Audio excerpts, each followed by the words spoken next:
Hello everyone, welcome back to HardReset.Info channel. In today's video I want to show you how you can easily change polling rate on your SteelSeries Rival 650 wireless. So first, head over to SteelSeries GG app and now go to Engine.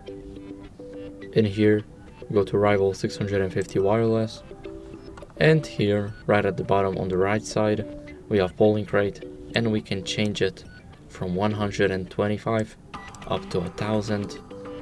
And after you set it for your preference, simply click save. And that's it. Thank you guys for watching, make sure to leave a like, subscribe, and see you in the next video. Bye.